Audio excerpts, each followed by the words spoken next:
Maganda man dito magbabad sa dagat. Maganda dito, pwede dito mag-upo-upo. Oh. Upo lang siya dito sa tabi. Tapos,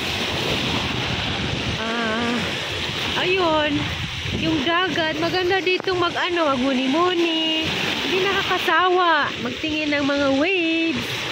Ang lakas ng waves. Tapos, siyempre, maganda ring maglangoy.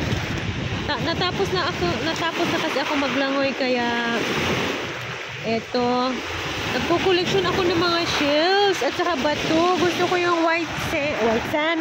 white stone kasi gusto kong lagyan ng mga words of encouragement, words of wisdom.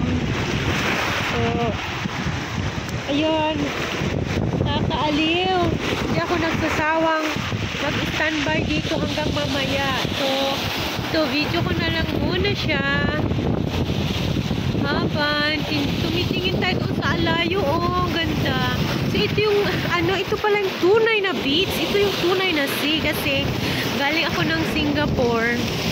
Ang mga beach doon ay gawa lamang. Hindi talaga siya natural. So dito natural na dagat talaga siya. At ma-enjoy mo talaga yung totoong dagat. Yan, oh.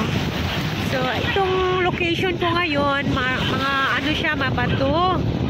Pero doon daw sa bandang doon, kasi malayo konti. Daw doon? Sand. Kaso lang, hindi ko pa nasubukan dahil takot ako magpunta mag-isa. Baka ako'y malulunod. Pero meron naman ditong yung tower, yung nagbabantay na kung merong malunod. Ayun, sigaw ka lang ng SOS. At sila'y tatakbo na. Ayan. Ito na, makikita natin yung Allison na na barko.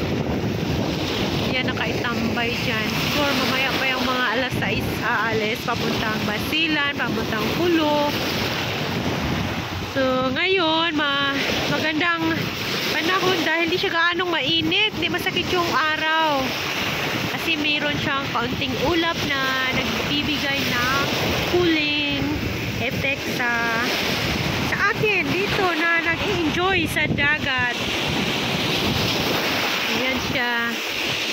Tingnan mo yung mga bula. Oh. At tingnan mo yung mga iba't ibang kulay ng bato. So, natural na kulay yan. Merong pula, merong black, merong brown. Yan. Lakas. Tapos, meron din iba-ibang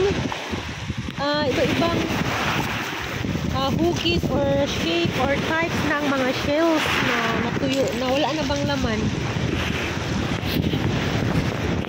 Tingnan ko itong na to, itong bato na ito. Yan siya, parang brown. Lakas ng alon. Wala naman.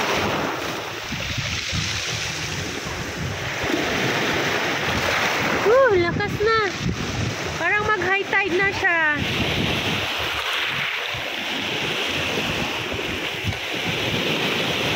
So maghanap pa rin ako ng mga magagandang bato. Katulad nito, nasaan na yun? Wala. Ito, gusto ko ito kasi lalagyan ko ng word. O lalagyan ko ng letter.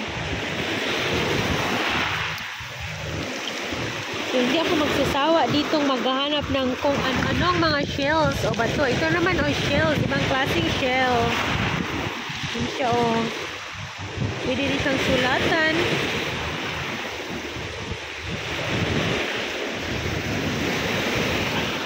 So, marami na akong mga collection dito. Hanggang dyan na lang muna tayo. See you soon!